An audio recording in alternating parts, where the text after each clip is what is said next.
Graça e paz, queridos. Queridos, nossa leitura bíblica hoje está em Provérbios, capítulo 3, versículo 5 a 6. Amém, amados? Feche os olhos, vamos orar ao Senhor. Pai amado, em nome de Jesus, nós te damos graças, Senhor, porque o Senhor é bom e abençoador e a sua misericórdia dura para sempre. Deus, que essa palavra possa entrar em nossa mente e descer 30 centímetros até os nossos corações. Amém. Poderia sentar, queridos. Palavra do Senhor em Provérbios 3, 5 a 6 diz: confia no Senhor e não se apoia no teu próprio entendimento. E quando caminhares, coloca Ele nos teus caminhos, porque Ele vai endireitar as tuas veredas. Maravilha, né, queridos? Nosso tema, se é que nós podemos dar um nome ao nosso tema de hoje, é que a nossa fé, ela não está baseada naquilo que Deus faz ou deixa de fazer nas nossas vidas. Nossa fé, preste atenção, nossa fé não está baseada naquilo que Deus faz ou deixa de fazer em nossas vidas. A nossa caminhada cristã, ela é uma constante, ela não para, queridos. Enquanto nós respirarmos sobre essa terra, a nossa caminhada, ela é uma constante, ela não para. Por isso o Senhor vai nos advertir, vai nos alertar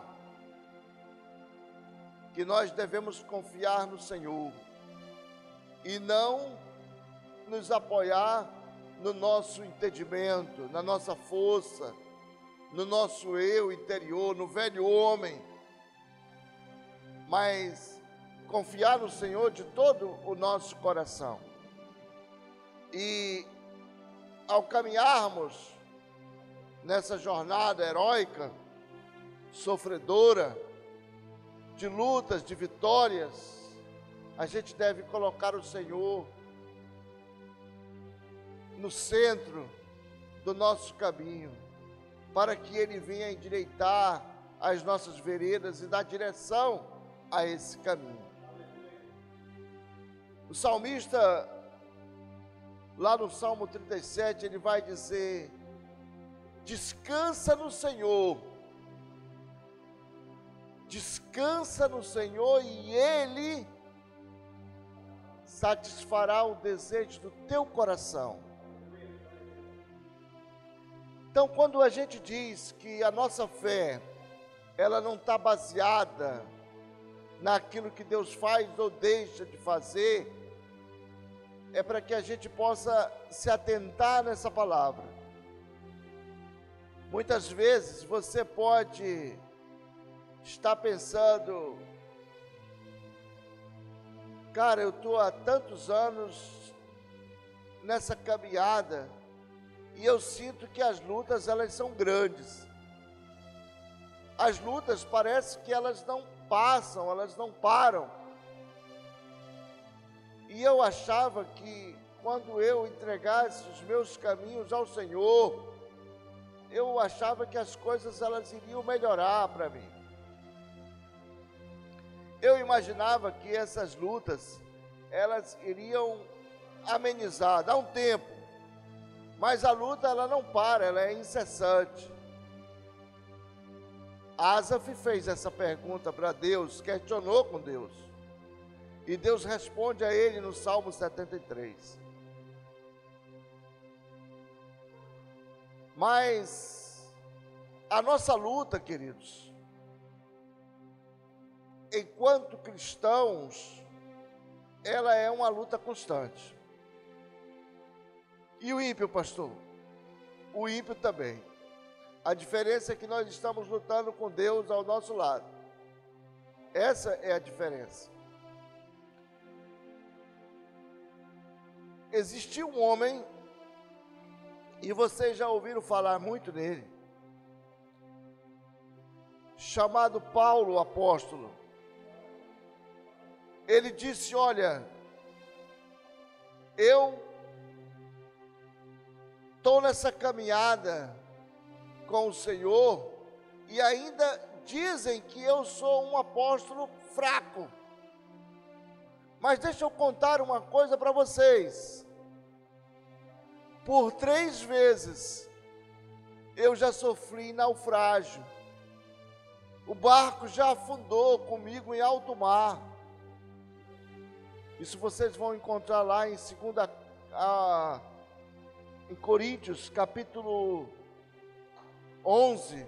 Segundo livro de Coríntios, capítulo 11. Paulo vai estar dando essa palavra lá, depois do versículo 20.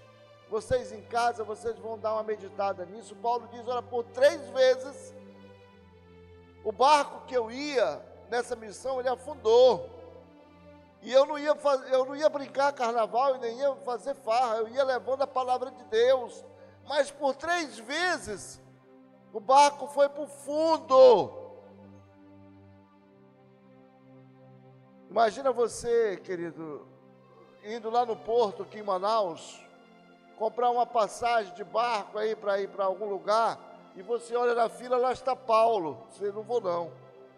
Esse cara aqui é um azarado. 3 vezes já o barco dele afundou. Paulo disse: olha, 5 vezes os judeus me deram 39 chicotadas nas costas. Cada vez que eles pegavam Paulo, eles davam 39 chicotadas nas costas de Paulo. Por que não davam 40, pastor? Porque se dessem 40, significava que ele resistiu às 40 e ele não poderia mais sofrer chibatadas. Então eles só davam 39.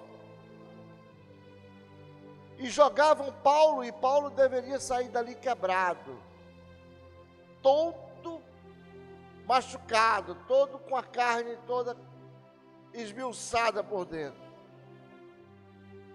Mas Paulo não estava brincando, Paulo estava pregando a palavra. Paulo não estava no carnaval, Paulo não estava na orgia, não estava no oba-oba, ele estava pregando a palavra. E quando os judeus pegavam ele, 39 chicotadas no garoto. O corpo de Paulo deveria ali estar em carne viva. E os judeus chegavam no ouvido de Paulo e diziam: presta atenção, Paulo, para com esse negócio de estar trazendo a palavra por aqui, porque tu está perturbando. E jogavam Paulo ali ao relento. Paulo vai dizer o seguinte: olha, em alto mar eu fiquei várias vezes ali à deriva. E olhei e observei e vi praticamente a morte face a face. Foi terrível aquilo ali que eu passei em alto mar. E olha que não foi na época em que ele naufragou, não. Ficou à deriva. Paulo foi picado por cobra, queridos. Paulo levou tapa na cara. O sacerdote ordenou que o indivíduo lá desse um soco no Paulo. Paulo era um homem letrado, estudou aos pés de Gamaliel, conhecia muito sobre a lei de Deus. Mas Paulo sofreu tudo isso aí, queridos. Paulo não foi resmungar, dizer: as coisas parecem que não estão legal, eu estou pensando em pular fora, já apanhei tanto, as coisas aqui não funcionam, e não dá certo, ando meio quebrado. Paulo vai dizer: olha, eu tenho um problema. Eu tenho um problema que me agonia e me perturba muito, e por 3 vezes eu já orei a Deus para que Deus livrasse-me desse problema. E o Senhor vai dizer para Paulo, como resposta de oração: Paulo, a minha graça te basta, Paulo. Por que eu estou falando isso para vocês, queridos? Porque a nossa fé, ela não está baseada naquilo que Deus faz ou deixa de fazer por nós. Isso é para a gente aprender. Porque talvez você possa pensar, eu achava que não, eu achava que eu, estando nos caminhos do Senhor, as coisas elas iriam melhorar. Pensei que eu, quando estivesse caminhando ali na fé, eu tivesse imune de uma série de problemas. E na verdade, queridos, nós vivemos nesse mundo aqui, seja crente, seja não crente, sujeito a todas essas coisas. Quando o sol nasce, ele brilha para todo mundo. Ele não brilha só para o crente ou só para o ímpio. Quando cai a chuva, ela cai sobre todo mundo. Seja para o crente e seja para o não crente. Ela banha todo mundo. Quando as árvores, elas dão o seu fruto, vai alimentar todo mundo. A água, ela está à nossa disposição, para todo mundo. Aqui, não existe essa separação, queridos. Então, essa ideia, a gente precisa tirar da cabeça e aprender definitivamente. Somos servos do Senhor, estamos nessa luta constante, como Paulo também esteve. No final da vida de Paulo, queridos, ele não foi receber nenhuma aposentadoria. No final da vida dele, arrancaram a cabeça dele. Decapitaram Paulo. Mas ele disse, olha, eu combati um bom combate. Preguei o evangelho, fiz aquilo o qual o Senhor tinha determinado, segundo os seus propósitos, que eu fizesse. E aqui eu encerro e fecho a minha carreira. E Paulo disse que o viver com Cristo seria muito melhor do que isso aqui. Paulo chegou nesse nível espiritual com o Senhor. Foi nesse nível que Paulo chegou com o Senhor. E a gente está falando isso para tirar esse estigma. E eu vou bater isso quantas vezes for possível, queridos. Que o Evangelho do Senhor, ele é um milagre em nossas vidas. Conversão de uma pessoa a Deus é um milagre. Você, para servir a Deus, não é difícil. É impossível servir a Deus, se não for um milagre de Deus. Tem que ser um milagre operado nas nossas vidas, querido. Às vezes, algum dos irmãos, ele pode até achar estranho. Ah, eu fui ali em França, na casa de um cara, o cara ignorante, eu não vou mais lá não. Andei por ali, cara, mas ele te deu algum tapa? Não, não deu nenhum tapa não. Te deu alguma chicotada nas costas? Não, não deu. Te empurrou dentro do rio? Chegou a se afogar? Não, não. Então tu está longe de alcançar ali aquilo que Paulo passou. Está muito longe de alcançar ali o sofrimento de Paulo.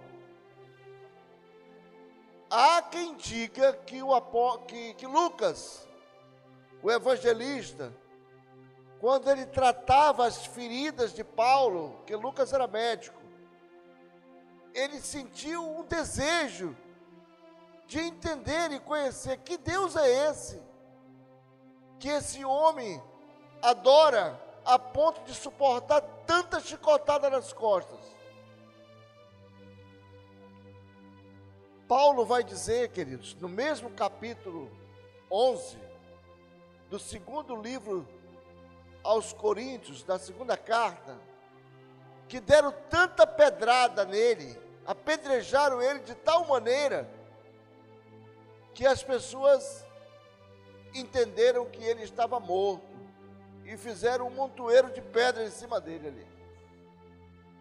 Então a vida de Paulo não era fácil, queridos.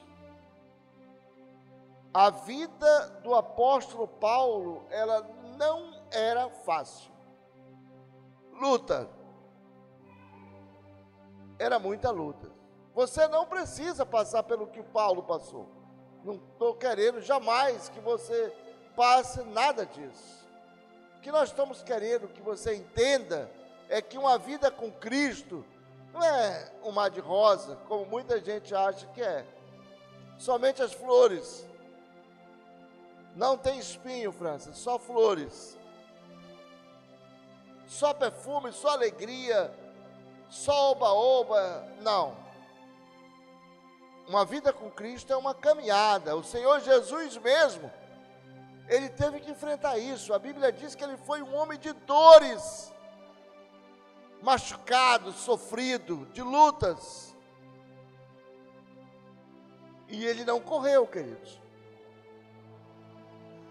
Foi um homem de lutas, foi escorraçado pelos seus próprios irmãos, sentiu a dor da traição dos seus familiares, dos amigos, foi levado àquela cruz ali e pagou um preço muito alto.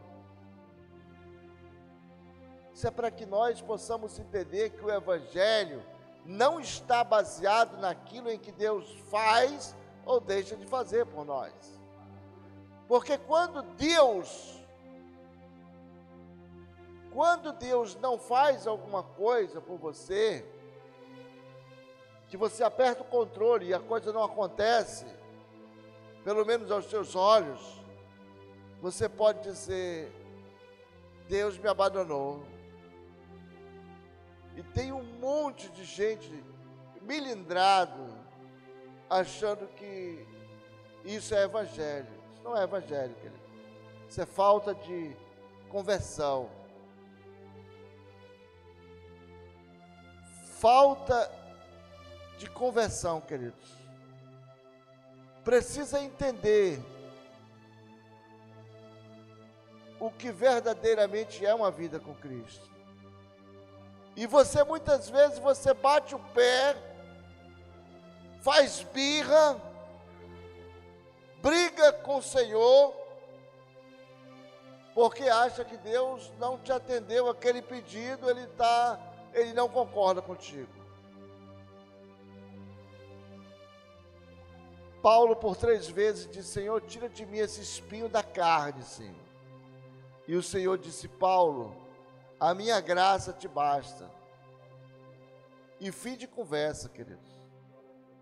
A minha graça te basta, Paulo. Por quê, pastor? Eu não sei, cara. Isso só Deus vai dizer para a gente um dia lá, quando estiver do lado do Paulo, dá uma cutucada e diz: Paulo, me conta lá aquela fofoca. Que lombra foi aquela lá? Ele vai dizer para ti: eu não sei. Mas eu sei que a nossa fé não está baseada naquilo que Deus faz ou deixa de fazer por ti. Faça ou não faça, a minha fé está fundamentada em Cristo, queridos. Jesus, lá no Getsemane, ele suou como gota de sangue e disse: Pai, se possível, passa de mim esse cálice. Mas todavia, que seja feita a tua vontade e não a minha. A gente não diz isso não. Essa semana eu vi uma senhora aí na internet, num vídeo, que ela dizia o seguinte: Senhor, se tu realmente me amas, tu vai ter que fazer isso. Está longe, querido, isso não é evangelho. Isso é aquele menino que não cresceu, que ainda está lá, o menino que tem 50, 60 anos de idade, mas ele ainda está lá embaixo. Ele não cresceu não, virou Peter Pan. Ele acha que Deus tem a obrigação de servir a ele. E a lógica é o contrário, nós é que temos que servir ao Senhor. Para isso ele nos fez. Queridos, a nossa fé A nossa fé é um bem muito valioso. Infelizmente, as pessoas não dão o devido valor que ela tem nesse mundo. A nossa fé é um bem muito valioso. Infelizmente, as pessoas não dão o seu devido valor nesse mundo. Mas se nós entendêssemos pelo menos um pouquinho de como funciona essa fé, de quão grande é o seu valor, certamente nós estaríamos num andar bem mais alto. Quando nós entendermos isso aí. Então eu caminho rumo ao Senhor pela fé. Não é porque eu estou interessado em receber algo do Senhor que vai facilitar a minha vida aqui nessa terra. Não. Quando eu caminho rumo ao Senhor e tenho certeza que eu vou encontrar Ele lá na frente, isso é fé.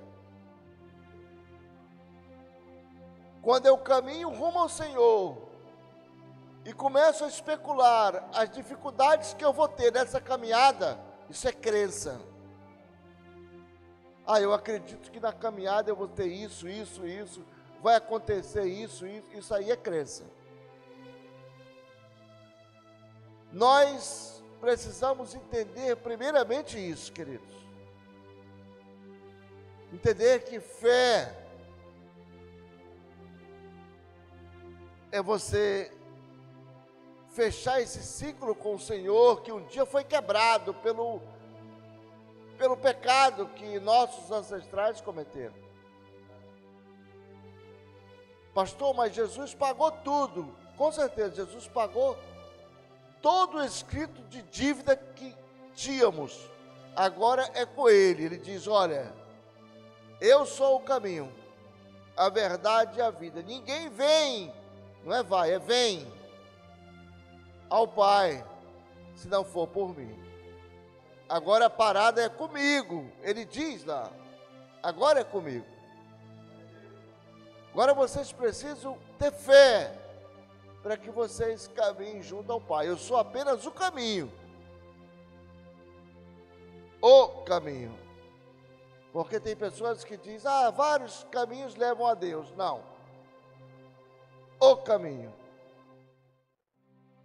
Ele leva a Deus. E nós precisamos, queridos, ter fé. E fé é isso aí, é suportar. Fé é aprender a carregar. É viver na dificuldade como Paulo viveu. Poderia tirar aquilo ali da Bíblia. Alguém poderia dizer, pastor, isso aí deveria sair da Bíblia, que isso entristece os novos convertidos, os irmãos na fé. Não, queridos, isso deveria estar lá mesmo, isso deve estar lá. Para que nós possamos aprender a entender como funciona a graça e a misericórdia de Deus. Aqui nós estamos sendo preparados para um mundo vindouro.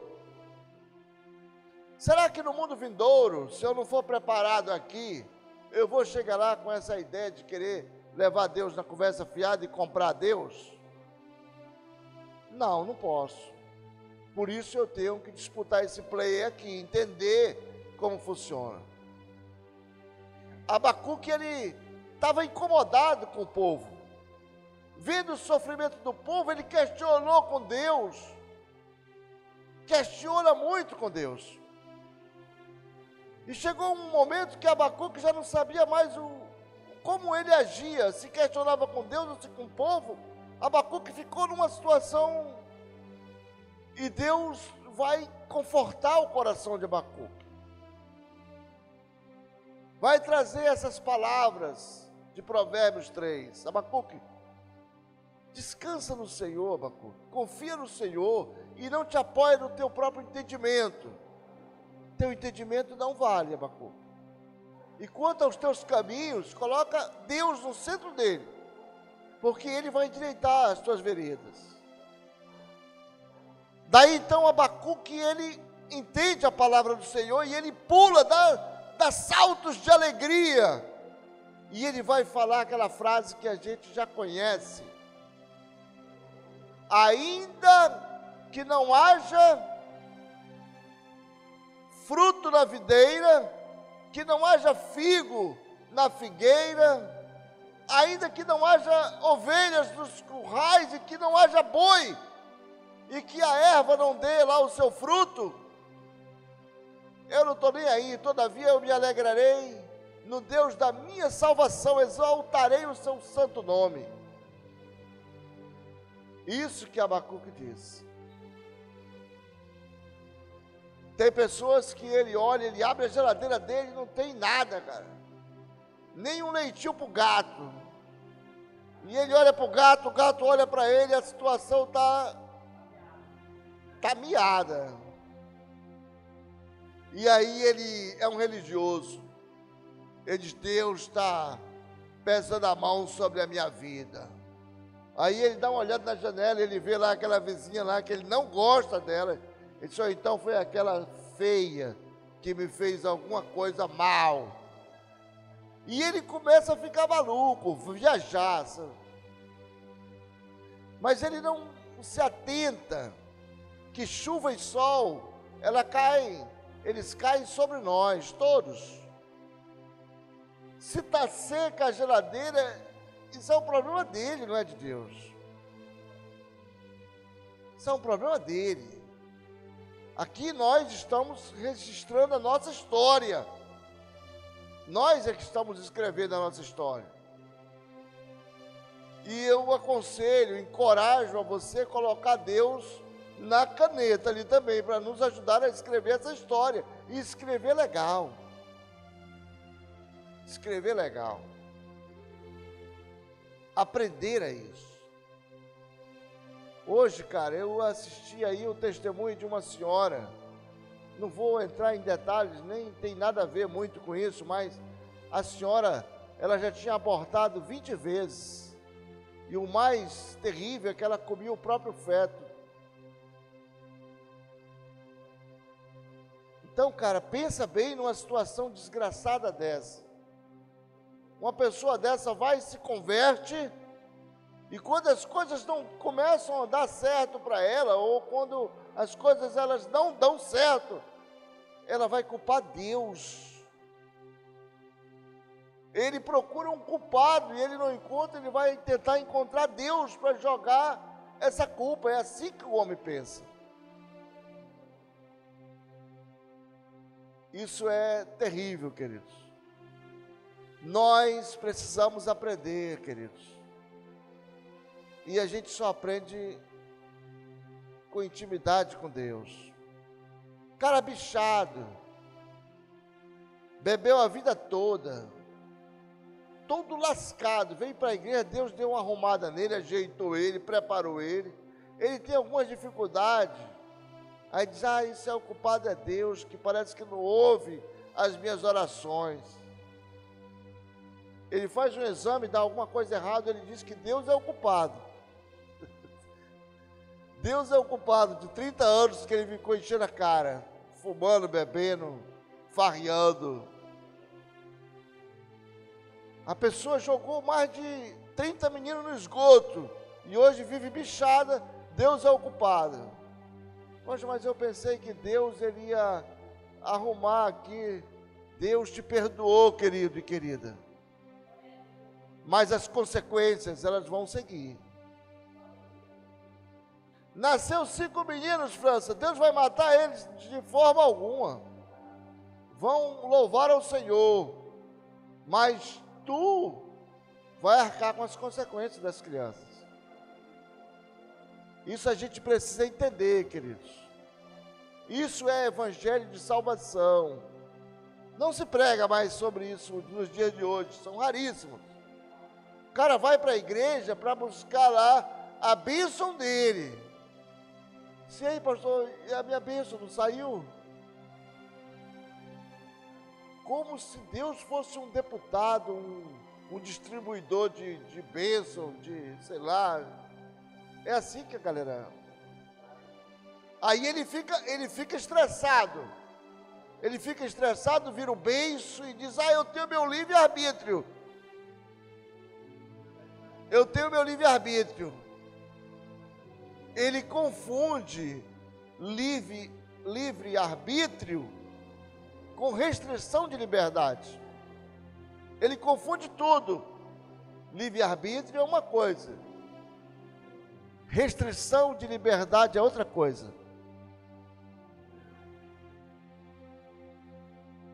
Livre-arbítrio, queridos, é a faculdade que nós temos de querer ou não servir ao Senhor.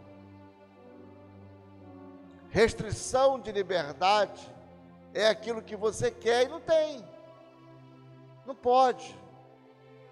Quero tomar aqui alguma coisa bem gostosa, gelada, e abre a geladeira, não tem. Cadê teu livre-arbítrio? Não tinha livre-arbítrio? Cadê teu livre-arbítrio? O cara quer fazer uma viagem, está tudo programado e tal, e no dia da viagem acontece uma lombra feia com ele. Cadê o teu livre-arbítrio? Não tem livre-arbítrio. Esse papo de livre-arbítrio, ele é o papo mais caverna do mundo. Não tem livre-arbítrio. Você está fascinado por alguma coisa, mas você não tem possibilidade de comprar. Faltou tempo, faltou a grana. Cadê o livre-arbítrio? Não podia tudo? Não pode tudo? Eu posso, eu quero, eu faço.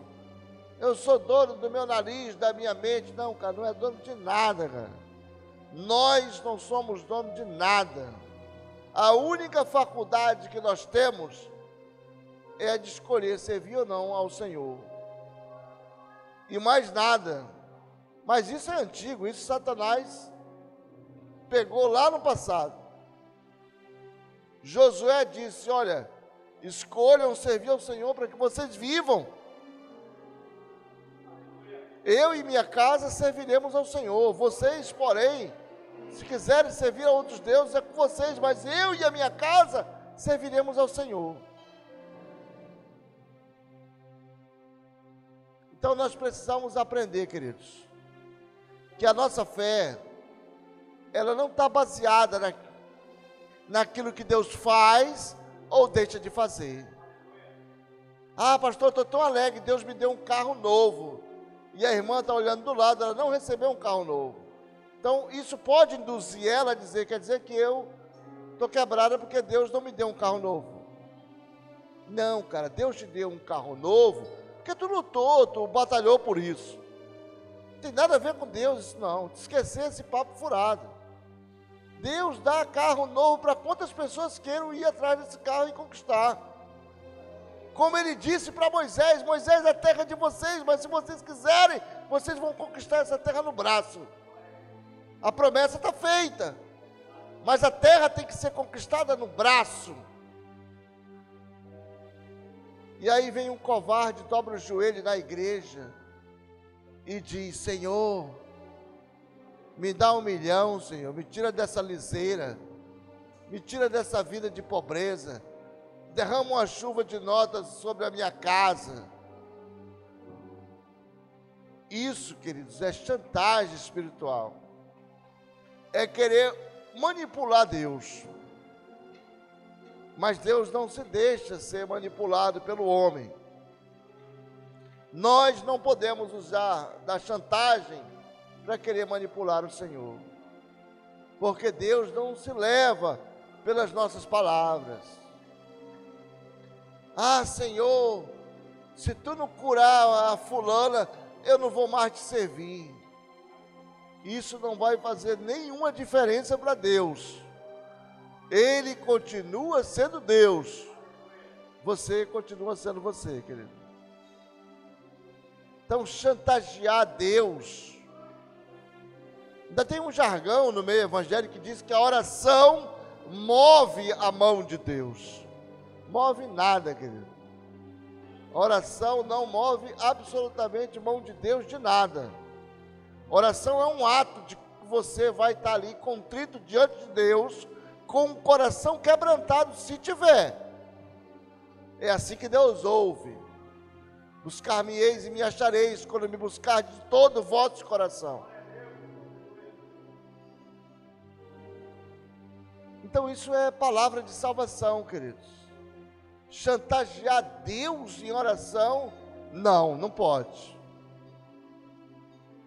E Jesus vai dizer: muitos de vocês pedem e pedem mal, porque vocês não sabem o que estão falando.